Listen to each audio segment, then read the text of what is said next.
తెలుగు రాష్ట్రాల్లో 450కి పైగా రోబోటిక్ సర్జరీలు సక్సెస్ఫుల్ గా చేసిన ఘనత మణిపాల్ హాస్పిటల్దే.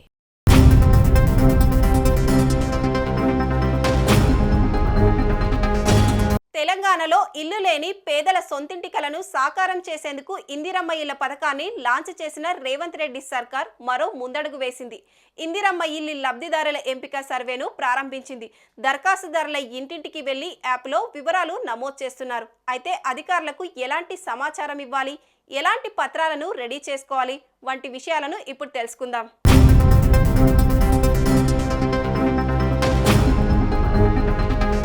తెలంగాణ వ్యాప్తంగా ఇందిరమ్మ ఇళ్ల లబ్ధిదారుల ఎంపిక సర్వే మొదలైంది. ఈ సర్వే డిసెంబర్ 31 వరకు జరగనుంది. దరఖాస్తుదారుల ఇళ్లకు వెళ్లి యాప్లో వివరాలు నమోదు చేస్తున్నారు.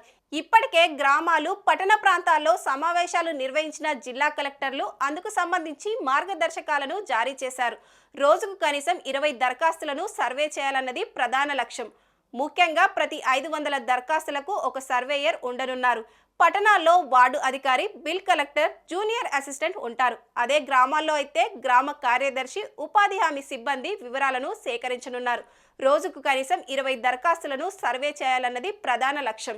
ముఖ్యంగా ప్రతి 500 దరఖాస్తులకు ఒక సర్వేయర్ ఉండనున్నారు. పట్టణాల్లో వార్డు అధికారి, బిల్ కలెక్టర్, జూనియర్ అసిస్టెంట్ ఉంటారు.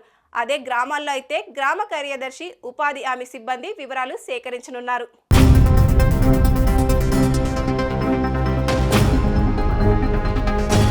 గ్రామాలు, వార్డుల్లో సర్వే గురించి ఒక రోజు ముందే సమాచారం ఇస్తున్నారు. అధికారులు ఇళ్లకు వచ్చేసరికి పత్రాలన్నీ సిద్ధం చేసుకొని ఉండాలని దరఖాస్తుదారులకు చెబుతున్నారు.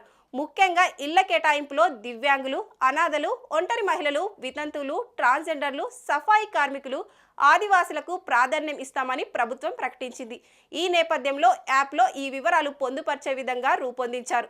దరఖాస్తుదారు ఉంటున్న సొంత లేదా అద్దె ఇంటి ఫోటోలను 3 చొప్పున తీసి అప్లోడ్ చేస్తున్నారు. వారికున్న స్థలం వివరాలు కూడా సేకరిస్తున్నారు. వీటిపై ఇప్పటికే సర్వేయర్లకు శిక్షణ పూర్తయింది.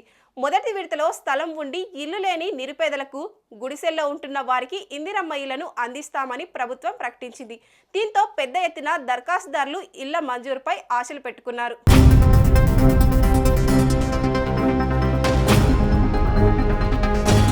రాష్ట్ర వ్యాప్తంగా 80,54,554 దరఖాస్తుదారుల ఇళ్లకు వెళ్లి యాప్లో వివరాలు నమోదు చేస్తున్నారు అధికారులు.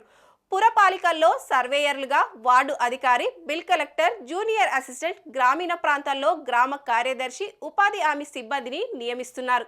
ఈ నెలాఖరులోగా ప్రక్రియ పూర్తి చేయాలని ప్రభుత్వం ఆదేశించడంతో కలెక్టర్లు, గృహ నిర్మాణ శాఖ పీడీలు క్షేత్రస్థాయికి వెళ్లి యాప్లోని వివరాలు నమోదు తీరును పరిశీలిస్తున్నారు.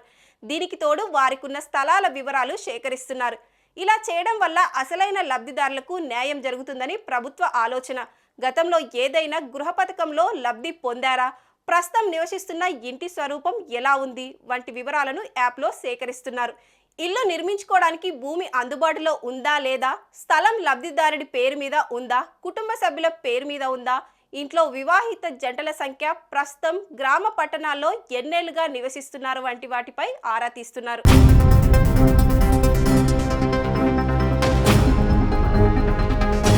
మొత్తానికి ఏడాదికి 4.5 లక్షల మంది ఇందిరమ్మ ఇల్లు ఇవ్వాలన్నది ప్రభుత్వ లక్ష్యం. రాబోయే 4 ఏళ్లలో 20 లక్షల మంది పేదలకు ఇందిరమ్మ ఇల్లు ఇవ్వాలని సీఎం రేవంత్ రెడ్డి ప్రకటించారు. ఎన్నికల సమయంలో కాంగ్రెస్ పార్టీ ఇచ్చిన హామీ నెరవేరుతుందని అధికార పార్టీ భావిస్తోంది.